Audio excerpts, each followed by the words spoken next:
Welcome to him ज्ञान कुंज। आज हम अपने जो डिस्कस कर रहे हैं हिमाचल प्रदेश पब्लिक एडमिनिस्ट्रेशन का पेपर 2019 का जीएस का, उसका नेक्स्ट पार्ट डिस्कस करेंगे। पहला क्वेश्चन है, which one of the following reasons did the Pabna revolt take place? Option is Punjab, Gujarat, Bengal या Malabar. So right answer is that is C, that is Bengal. तो जो पबना हमारा रिवोल्ट हुआ था वो कहाँ हुआ था? बंगाल में, ये याद रखना है, राइट। अब इसमें मैं आपको कुछ और चीज़ें भी बताता हूँ कि जैसे जो गुजरात है, गुजरात में भी कुछ ये इस तरह के रिवोल्ट्स हुए थे। ये दरअसल एग्रीकल्चर से रिलेटेड रिवोल्ट्स हुए थे ये, राइट। तो वैसे इसमें आपको गुजरात के बारे में बताता हूँ। गुजरात में हुआ था एक बोरसाद सत्याग्रह, राइट। ये हुआ था against the hike of revenue cotton. लिख देते हैं, चलो। एक हुआ था बोरसाद सत्याग्रह, सत्याग्रह तो आप लिख लेंगे। बोरसाद सत्याग्रह हुआ था गुजरात में। रीज़न क्या था इसका? कि हाइक कर दिया था कॉटन के ऊपर जो रेवेन्यू लगाते थे, जो हाइक कर दिया था, जो कॉटन के ऊपर हम एक अंग्रेज लोग रेवेन्यू लेते थे, वो हाई कर दिया था। इसके विरोध में किया था ये। और लीडर जो थे इसके रिवोल्ट के, वो कौन थे? वल्लभ भाई पटेल जी, सरदार वल्लभ भाई पटेल जी इसमें लीडर थे, राइट। ये हुआ था गुजरात में। उसी तरह मालाबार की बात कर लें तो मालाबार में हुआ था एक मोपला अपराइजिंग, आपको पता होगा, जिसमें जो हिंदू हमारे जमींदार थे उनके खिलाफ जो मुस्लिम थे। ऑल्दो ये रिलीजियस रिवोल्ट नहीं था, ये टोटली एग्रीकल्चरियन था। मोपला, पी होगा पहले, मोपला अपराइजिंग हुई थी केरला में, मालाबार, राइट। तो मोपला अपराइजिंग, ये भी याद रखना। इसके जो लीडर थे वो थे सैयद अलवी, ये भी याद रख लेना, सैयद अलवी जी। और एक थे सैयद, सेम नाम है सैयद, पर क्या था लास्ट में? फाजी। सैयद अलवी, सैयद फाजी लीडर थे इसके, राइट। और एक और बात भी रखना कि जब भी कोई इस तरह का रिवोल्ट आया ना, तो मोस्टली जो ये एग्रीकल्चर रिवोल्ट हुए हैं ना, जैसे यहाँ पे हमने पवना का बंगाल लगा दिया, तो आपने मोस्टली जो इसके आंसर लगाने वो बंगाल और उत्तर प्रदेश में ही हुए थे। जितने भी मेजर जो एग्रीकल्चर रिवोल्ट हुए थे ना, वो बंगाल और उत्तर प्रदेश तो नहीं था उस टाइम नाम, यूनाइटेड प्रोविंस हुआ करता था, तो वहाँ पे हुए थे। यूनाइटेड प्रोविंस और बंगाल में मोस्टली जो भी एग्रीकल्चर रिवोल्ट हुए हुए हैं वो यहीं पे हुए हुए हैं, राइट। तो ये भी याद रख लेना इसमें, राइट। इतना काफ़ी है, नेक्स्ट चलते हैं। सॉरी, अगला क्वेश्चन है, in which year was first session of the chamber of princes held? जो फर्स्ट सेशन हुआ था वो कब हुआ था? तो इसका राइट आंसर है that is C, 1921। First session भी जो चैम्बर ऑफ प्रिंसेस का हुआ था वो 1921 में हुआ था। और ये इस्टेब्लिश जो हुआ था, जो ये इस्टेब्लिश हुआ था वो भी ये कब हुआ था? 1921 में ही। फर्स्ट सेशन भी इसका 1921 में हुआ। और दूसरा ये भी आप याद रखना कि जो इसका फर्स्ट सेशन और इस्टेब्लिशमेंट दोनों क्या है? 1921। नेक्स्ट क्वेश्चन चलते हैं। Sorry, who presided over the commission appointed on famine policy in 1880? जो फेमाइन पॉलिसी बनी थी 1880, सॉरी, क्वेश्चन है, who presided over the commission appointed on famine policy in 1880? Option is James Lyall, Richard Strachey, Anthony MacDonnell, John Lawrence. So correct answer is B, that is Richard Strachey, right. Who presided over the commission appointed on famine policy? जो famine policy के लिए commission appoint किया था उसको कौन head कर रहे थे? Richard statue. और ये पहला फेमाइन कमीशन भी था, राइट, ये भी याद रखना। फर्स्ट जो फेमाइन कमीशन क्रिएट किया था सूखे के लिए, वो क्या किया था, किसकी अध्यक्षता में किया था? Richard statue. ये तो पूछा हुआ है ना कि commission appointed on famine policy के प्रेसिडेंट कौन थे? जो फेमाइन पॉलिसी बनी थी, राइट। सॉरी, तो वो जो थे वो रिचर्ड स्टाची थे। और रिचर्ड स्टाची जो फर्स्ट फेमाइन कमीशन बना था उसके भी प्रेसिडेंट थे, राइट, ये भी याद रखना है। इसमें मैं आपको ये भी बता देता हूँ कि जो सेकंड फेमाइन कमीशन था, फर्स्ट के तो ये थे, जो सेकंड फेमाइन कमीशन बना था उसके थे ये जेम्स लैली जी अपने, ये थे सेकंड के। फर्स्ट के थे रिचर्ड स्टाची, सेकंड जो फेमाइन कमीशन बना था उसको हेड कर रहे थे जेम्स लायल, और जो थर्ड था उसको कर रहे थे एंथोनी मैकडोनल, ये भी याद रखना है। जो first famine commission Richard statue, second is James loyal और थर्ड इज एंथोनी मैकडोनल। ये भी याद रखना है, राइट। इससे रिलेटेड ये भी इंपॉर्टेंट है। इसमें आपको एक और बता देता हूँ मैं कि जो ये फेमाइन कमीशन था ना, ये बना किसने बनाया था? उस टाइम जो लॉर्ड थे वो थे लॉर्ड लिटन साहब। कौन थे? लॉर्ड लिटन जी। तो लॉर्ड लिटन जी के टाइम पे ये फर्स्ट फेमाइन कमीशन, जो ये फेमाइन पॉलिसी बनाने की कोशिश की गई थी, ये लॉर्ड लिटन के टाइम पे हुई थी। और जो ये फेमाइन पॉलिसी थी, इसमें जो मेजर चीज़ें बताई गई थी कि ये चीज़ें फॉलो करनी, वो भी बता देता हूँ। कई बार पूछ लेते हैं कि मेजर क्या बातें थी जो कही गई थी। तो जो मेजर बातें कही गई थी फेमाइन पॉलिसी 1880 के अंदर, उसमें था कि एक तो क्रिएशन ऑफ फेमाइन फंड करना है। क्रिएशन ऑफ फेमाइन फंड, कि जब फेमाइन आए तो उसको फंड करने के लिए क्या करना है? क्रिएशन ऑफ फेमाइल फंड करना है। दूसरा, बजट में प्रोविज़न देने हैं फेमाइन रिलीफ के लिए। आपको बजट एलोकेशन प्रोवाइड कराना है। किसके लिए? जो फेमाइन रिलीफ के लिए फंड क्रिएट करना है। दूसरा, फेमाइन रिलीफ के लिए आपको बजट एलोकेट करना है। और एक प्रॉपर मशीनरी भी सेटअप करनी है, एक एडमिनिस्ट्रेशन इंस्टीट्यूशन टाइप का, वो भी इस्टेब्लिश करना है, मशीनरी वर्क, राइट। ताकि वो एक ऑर्गेनाइजेशन क्रिएट करनी है, ताकि वो पूरे साल में मतलब अपना काम करती रहे, प्रॉपर एक ऑर्गेनाइजेशन भी बनानी है, राइट। तो ये कुछ था जो बता दिया मैंने आपको इम्पोर्टेंट। नेक्स्ट पे चलते हैं। Which one of the following attended the congress of oppressed nationalities? कौन सी अटेंड की? Congress of oppressed nationalities at Brussels in 1927। Option is Mahatma Gandhi, Maulana Abdul Kalam Azad, doctor BR Ambedkar या फिर Jawaharlal Nehru. Right answer is Jawaharlal Nehru. Jawaharlal Nehru ji ने ब्रुसेल्स में, दैट इज़ राजधानी ऑफ बेल्जियम ब्रुसेल, 1927 में Congress of oppressed nationalities की जो कांग्रेस थी वो अटेंड की थी ब्रुसेल में, राइट। ये भी आपको एक याद रखना है बात। बाकी तो कुछ नहीं। नेहरू रिपोर्ट आई थी 1928 में, 27 में ये आया था ना, उसका नेहरू रिपोर्ट आई थी। नेहरू रिपोर्ट इनके फादर लाए थे, मोतीलाल नेहरू जी। ये भी याद रखना, मोतीलाल नेहरू जी लाए थे नेहरू रिपोर्ट 1928 में। और उस नेहरू रिपोर्ट का अपोजिशन किया था इन्होंने, जवाहरलाल नेहरू जी ने। इनके साथ उस टाइम सुभाष चंद्र बोस जी ने भी किया था अपोजिशन। नेक्स्ट चलते हैं question. What was Ulgulan? Ulgulan क्या था? तो उलगुलन क्या था कि, एक चीज़ और बता देता हूँ आपको पीछे से, कि जो जो ये BR अम्बेडकर जी है, इनका जो जन्म स्थान है वो मध्य प्रदेश में मोह गांव एक जगह है, MHOW मोह, ये राइट। नेक्स्ट चलते हैं। What was Ulgulan? A Munda revolt, a Khasi revolt, a Bhil revolt और अ कोया रिवोल्ट। तो इसका राइट आंसर है अ मुंडा रिवोल्ट। यानी कि जो मुंडा रिवोल्ट है उसको किस नाम से जानते हैं हम? उलगुलन के नाम से भी जानते हैं, राइट। इसके जो लीडर थे वो कौन थे? ये तो आप सभी को पता ही होगा, बिरसा मुंडा जी। बिरसा मुंडा जी इसके लीडर थे। ये चला था 1899-90 के टाइम पीरियड था इसका, 1899-19 के बीच, राइट। तो ये तो हो गया बिरसा मुंडा जी का। उसके बाद जो ये और भी बता देता हूँ कि जो एक खासी रिवोल्ट है, ये खासी रिवोल्ट को लीड कर रहे थे शिवरम जी।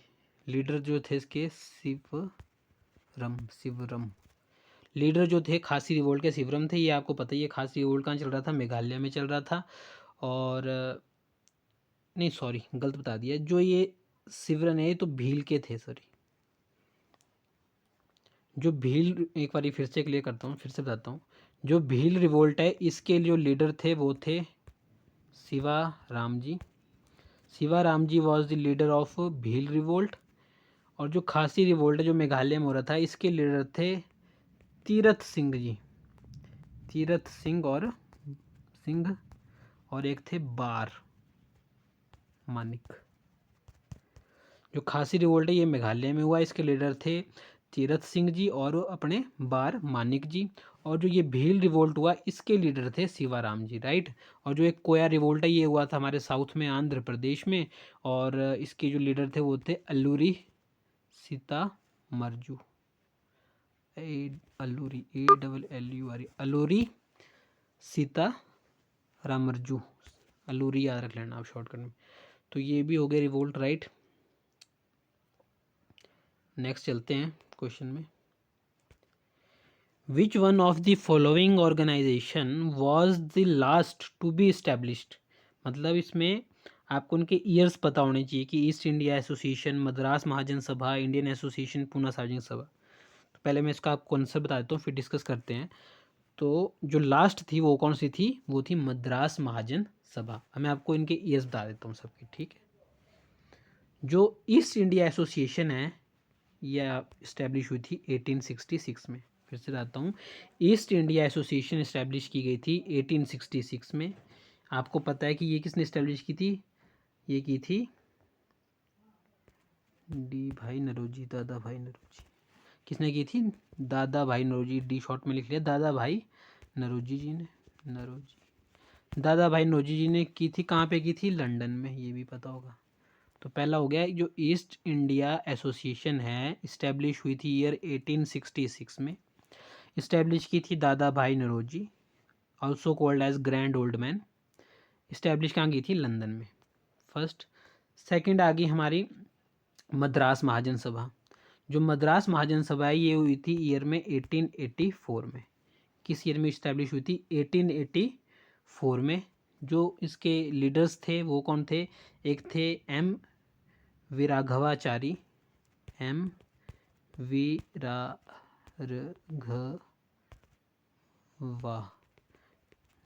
स्पेलिंग आप देख लेना, एम विराघवाचारी, पी अन्ना दचलरू, पी आनंद चार्लू, पी आनंद चार्लू जी थे। और तीन थे ये, एक थे बी सुब्रमण्यम अय्यर, सुब्रमण्यम, बी सुब्रमण्यम अय्यर जी, अय्यर, AIYR। तो कौन कौन थे? एक थे अपने एम विराघवाचारी, दूसरे थे पी आनंद चार्लू जी, और तीसरे थे बी सुब्रमण्यम अय्यर जी, राइट। ये भी याद रखना। ये किसके थे? मद्रास महाजन सभा के 1884 में इस्टेब्लिश हुई थी। उसके बाद आती है इंडियन एसोसिएशन। जो इंडियन एसोसिएशन है ये इस्टेब्लिश हुई थी कब? 1876 में। कब इस्टेब्लिश हुई थी? 1876 में। बंदे कौन थे? सुरेंद्रनाथ बनर्जी, सुरेंद्रनाथ बनर्जी जी थे। और दूसरे कौन थे? आनंद मोहन बोस, आनंद मोहन बोस, राइट। सुरेंद्रनाथ बनर्जी, आनंद मोहन बोस। 1876 में इस्टेब्लिश हुई इंडियन एसोसिएशन। आप भी नोट कर लेना। वैसे मैं इसकी PDF आपको जो क्वेश्चन पेपर मैंने लिखा हुआ है उसमें PDF में प्रोवाइड कर दूंगा टेलीग्राम चैनल पे, हिम ज्ञान कुंज के नाम से, ये राइट, जब ये कंप्लीट हो जाएगा। तो इंडियन एसोसिएशन भी हुई। अब आई पूना सार्वजनिक सभा। ये इस्टेब्लिश हुई 1870 में। पूना सार्वजनिक सभा में जो बंदे थे वो कौन थे? MG राणा दे, MG राणा दे, MG राणा दे जी थे 1870 में। तो ये थी सारी, राइट। मैंने आपको लीडर्स भी बता दिए और ईयर्स भी बता दिए। एक बार मैं आपको ईयर्स फिर से बताता हूँ। जो ईस्ट इंडिया एसोसिएशन दादा भाई नरोजी ने हेडक्वार्टर इस्टेब्लिश की थी लंदन में 1866 में। मद्रास महाजन सभा 1884 में। एम विराघवाचारी थे, एम सुब्रमण्यम अय्यर जी थे, और पी आनंद चार्लू जी थे।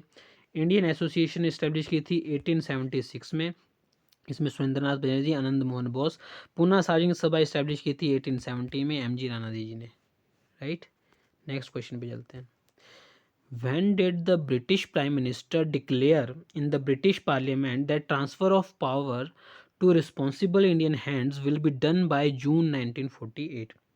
अब ये डिफरेंट डेट्स दी गई हैं कि इनमें से कौन सी डेट थी वो, राइट। तो आपको आंसर बताना है। तो राइट आंसर है इसका, फैक्चुअल क्वेश्चन है, आपको रटना पड़ेगा, याद करना पड़ेगा। That is B, February 20, 1947, right. इसमें आपको और याद रखना है कि जो ब्रिटिश प्राइम मिनिस्टर कौन थे उस टाइम, ये भी याद रख लेना, वो कौन थे? वहाँ के थे क्लीमेंट एटली साहब। कौन थे? क्लीमेंट एटली साहब थे, 20 फरवरी 1947। ये भी याद रखना है, राइट। नेक्स्ट क्वेश्चन पे चलते हैं।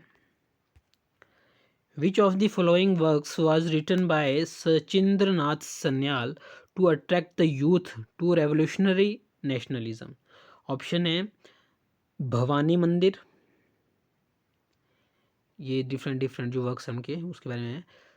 कौन सा है मतलब इसमें से? मैनिफेस्टो ऑफ नौजवान सभा, फिलॉसफी ऑफ बॉम्ब और बंधी जीवन। सो राइट आंसर इज बंधी जीवन। क्वेश्चन फिर से रिपीट कर लेता हूँ। Which of the following works was written by Sachindra Nath Sanyal to attract the youth to revolutionary nationalism? तो कौन था वो जिसके थ्रू ने अट्रैक्ट किया था रेवोल्यूशनरी नेशनलिज्म के लिए सचिंद्र नाथ सान्याल जी ने? वो था बंधी जीवन, राइट। अब मैं आपको जो ये और चीज़ें हैं इसके बारे में भी बता देता हूँ। जैसे जो ये भवानी मंदिर जी है, ये भवानी मंदिर वाला जो लिखा था वर्क, ये लिखा था औरोबिंदो घोष ने। ये आपको पता है, ये औरोबिंदो घोष गरम दल के नेता थे, ये एक्सट्रीमिस्ट घोष। औरोबिंदो घोष जी ने लिखा था भवानी मंदिर वाला work, right. Second, manifesto of नौजवान सभा, ये लिखा था भगवती चरण बोहरा जी ने। ये भी याद रख लेना, भगवती चरण वोहरा जी ने, राइट। भगवती चरण वोहरा जी ने लिखा मैनिफेस्टो ऑफ नौजवान सभा, ये भी आप नोट कर लेना, right. Second, philosophy of bomb, philosophy of bomb was also written by Bhagwati Chandra Bohra ji. Bhagwati Charan Vohra, Bhagwati Charan Vohra जी ने लिखे थे ये दोनों, मैनिफेस्टो ऑफ नौजवान सभा और फिलॉसफी ऑफ बम्ब। बंदी जीवन आपको बता दिया, ये सचिंद्र नाथ सान्याल जी ने लिखा था, और ये लिखा था बंगाली में, ये भी याद रखना आप। किस में लिखा था ये? बंगाली लैंग्वेज में, बंगाली लैंग्वेज में लिखा था बंदी जीवन, सचिंद्र नाथ सान्याल ने। एक बार फिर से बता देता हूँ, जो भवानी मंदिर है इसको लिखा औरोबिंदो घोष जी ने। जो मैनिफेस्टो ऑफ नौजवान सभा है और फिलॉसफी ऑफ बॉम्बे, ये दोनों किसने लिखे हैं? भगवती चरण वोहरा जी ने, राइट। नेक्स्ट क्वेश्चन पे चलते हैं। Which one of the following is not a soil type in India? इसमें से कौन सी सॉइल टाइप इंडिया की नहीं है? अरिड, पिट, लेटराइट और चोयस। प्रोनाउंसिएशन गलत सोचती है, किसी को आती होगी तो बता देना कमेंट पे। ये है, इसका ऑप्शन है डी, जो ये चॉइस टाइप की सॉइल है ये नहीं होती है हमारी। लेटराइट आपको पता है कि जहाँ पे बहुत ज़्यादा बारिश होती है, बहुत ज़्यादा सनलाइट होती है, वहाँ पे होती है, जैसे केरला वगैरह रीजन लेटराइट। वैसे ही अरिड हमारी मिलेगी आपको राजस्थान वगैरह साइड के, वैसी पीट है, राइट। तो ये होगी सॉइल के बारे में, राइट। पीट की मिलेगी आपको वेट एंड मार्शी, मतलब गुजरात साइड में जहाँ पे वेट और मार्शी कंडीशंस होती है ना, वहाँ पे मिलती है। और लेटराइट सॉइल तो आपको पता है कि इससे ये, इसको हम वो भी कहते हैं use in house construction, bricks, मतलब ब्रिक्स बनाने के लिए, यूज़ इन हाउस कंस्ट्रक्शन, मतलब ईंटें बनाने के लिए यूज़ की जाती है लेटराइट सॉइल, राइट। ये भी आपको पता ही होगा। अरेड का मैंने आपको बता दिया कि ये जो ये है राजस्थान हो गया, पंजाब हरियाणा का रीजन हो गया, उसमें हो गया। पीटलैंड भी बता दिया और आंसर तो बता ही दिया था क्वेश्चन का, चूज। नेक्स्ट क्वेश्चन पे चलते हैं sir. Jalandhar Doab is closely related to which of the following? Option है area between Ghaggar and Sutlej, area between Beas and Ravi, area between Ravi and Chenab, या फिर area between Beas and Sutlej. So right answer is D, that is area between Beas and Sutlej. Doab क्या होता है कि जैसे दो river है ना ये, अब ये जो बीच का एरिया है ना, इस रीजन को क्या कहते हैं हम? दोआब। ये तो आपको पता ही होगा। तो वैसे जो जालंधर दोआब है वो क्या है? जो ब्यास और सतलुज रिवर है उसके बीच के एरिया को, ब्यास और सतलुज के बीच के एरिया को कहते हैं हम जलंधर दोआब।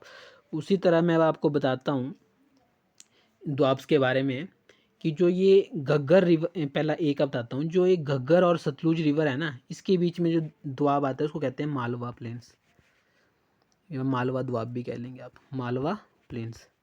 ये आप नोट करते रहना, वैसे मैं पीडीएफ भी दे दूंगा, उसमें भी देख लेना। जो area between Ghaggar and Sutlej है वो क्या, उसको क्या कहते हैं? मालवा दोआब या मालवा प्लेन्स, राइट। नेक्स्ट चलते हैं। जो area between Beas and Ravi है उसको कहते हैं बारी। ये बी और आर से बनाया हुआ है, ब्यास का बी ए आ गया, रावी का आर आई, अरे तो बारी कहते हैं इसको, ठीक है, बी ए आर आई, बारी दोआब। तो जो area between Beas and Ravi river है उसको कहते हैं बारी दोआब। अब आ गया C, that is area between Ravi and Chenab, इसको कौन सा दोआब कहते हैं? रेचना, RECHNA, इनके फर्स्ट वर्ड से बना हुआ है रिवर के, रेचना दोआब, राइट। तो ये हो गया ब्यास सतलुज का, तो जलंधर दोआब है ही। Next question, which of the following is the highest peak in Eastern Ghat? जो ईस्टर्न घाट है उसकी हाईएस्ट पीक के बारे में पूछ रहे हैं, कौन सी है। Option is Madhugula Konda, Arma Konda, Gali Konda, Vegai Konda. Right answer is B, that is Arma Konda. जो हाईएस्ट पीक है ईस्टर्न घाट्स की वो कौन सी है, याद रखिएगा, अरमा कोंडा। कौन सी है, अरमा कोंडा। इसमें कुछ और भी बता देता हूँ आपको।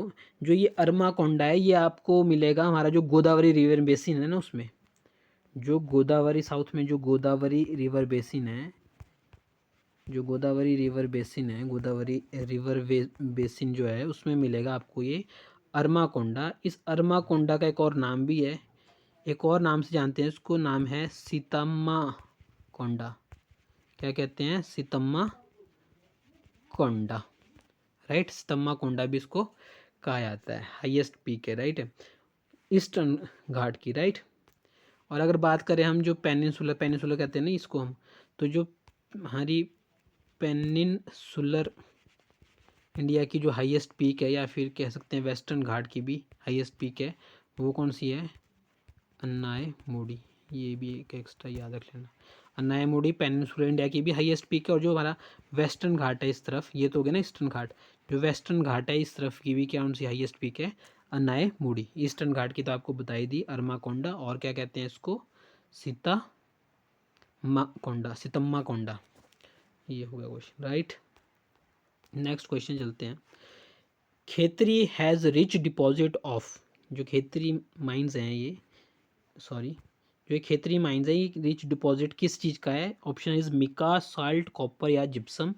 तो आप सबको पता ही होगा ये किसका है, कॉपर का, खेतरी, राइट। जो ये खेतरी रीजन है जिसमें ये कॉपर माइंस हैं, सॉरी, हाँ राइट, जो खेतरी रीजन है वो किसकी, वहाँ पे किसकी है, कॉपर माइंस है, राइट। वैसे ही कॉपर माइंस आपको और कहाँ कहाँ पे मिलेगी, कॉपर माइंस आपको मिल जाएंगी अलवर रीजन में, उदयपुर, भीलवाड़ा, जो राजस्थान के, मतलब इस तरह से बताता हूँ। एक एक तो कॉपर आपको खेतरी में मिल गई ना, और राजस्थान में ये भी, खेतरी भी राजस्थान में ही है, राइट। फिर से बताता हूँ, जो खेतरी है वो एक माइन है, और किस चीज़ की माइन है, कॉपर की। खेतरी पड़ता है आपका राजस्थान स्टेट में। और भी जो कॉपर की माइंस है राजस्थान में उनका नाम है, एक है खेतरी के अलावा, एक है अलवर, एक है उदयपुर, एक है भीलवाड़ा, ये है राजस्थान में, राइट। राजस्थान के अलावा और कहाँ पे, मध्य प्रदेश में एक जगह जहाँ पे कॉपर माइन है, नाम है बालघाट। क्या है, बालघाट। उसी तरह हमारा झारखंड है, झारखंड में तो बहुत ही मिनरल्स आपको पता होगा, झारखंड में हजारीबाग, वहाँ पे भी कॉपर माइन है। और सिंह भूम, सिंह भूम, BHU, सिंह भूम में भी है, राइट। और जिप्सम की माइंस मिलेंगी आपको राजस्थान में भी है जिप्सम की, राइट। तो इस तरह से ये याद रख लेना आप, ठीक है। राजस्थान की बता दी इसमें मैंने। अगला क्वेश्चन है 49 पैरेलल इज एसोसिएटेड विद, जो 49 पैरेलल है वो किससे एसोसिएटेड है। Option A Portugal and Spain के बीच में है, या फिर कनाडा एंड USA के बीच में है, जर्मनी एंड पोलैंड के बीच में है, कजाकिस्तान एंड तुर्कमेनिस्तान के बीच में है। तो right option is C, that is Germany and Poland. गलत, जर्मनी एंड पोलैंड नहीं है, ये गलत हो गया, सॉरी, इसको ठीक कर लेना। राइट आंसर है Canada and US, Germany Poland नहीं है। फिर से बता देता हूँ कि जो 49 parallel is associated with Canada and USA। Right answer क्या है इसका, कनाडा एंड USA के बीच में है 49 पैरेलल। ये गलती से गलत हो गया था, तो आप याद रखिएगा 49 parallel is between Canada and USA, right. अब इसमें औरों के बारे में बताता हूँ, जैसे जो जर्मनी और पोलैंड है, जर्मनी और पोलैंड के बीच में आती है हिंडनबर्ग लाइन, लिख देते हैं, जर्मनी और पोलैंड के बीच में आती है हिंडनबर्ग लाइन, हिंडनबर्ग लाइन आती है जर्मनी एंड पोलैंड के बीच में, राइट। और एक और चीज़ बताते हैं, एक लाइन का नाम है 38 पैरेलल, जैसे 49th पैरेलल है वैसे एक है 38 पैरेलल, कई बार पूछ ले क्या पता। तो जो 38 पैरेलल है ये किसके बीच में आती है, ये आती है ऊपर जो साउथ कोरिया है और नीचे नॉर्थ कोरिया है उसके बीच में, राइट। नॉर्थ कोरिया और साउथ कोरिया के बीच में आती है। 38 पैरेलल, 49 पैरेलल आती है, मैंने बताया आपको कनाडा एंड यूएसए के बीच में। बाकी आपको पता ही होगा इंडिया और चाइना के बीच में आती है, इंडिया और चाइना के बीच में आती है मैकमोहन लाइन, राइट, ये भी याद रखना। नेक्स्ट क्वेश्चन पे चलते हैं। So this is end of the video and ये जो हमारा पेपर था हिमाचल प्रदेश एडमिनिस्ट्रेटिव सर्विसेज का 2019 का, उसका जो स्टैटिक पार्ट था उसका कंप्लीट डिस्कशन आज हो गया है। और इसके बाद मैं जो 2018 का है पेपर उसको डिस्कस करूँगा, दूसरे पैटर्न में डिस्कस करूँगा, इसमें काफ़ी टाइम लग जाता है, तो पीडीएफ में ही डिस्कस कर लेंगे। So keep watching and if you like so subscribe. Thank you.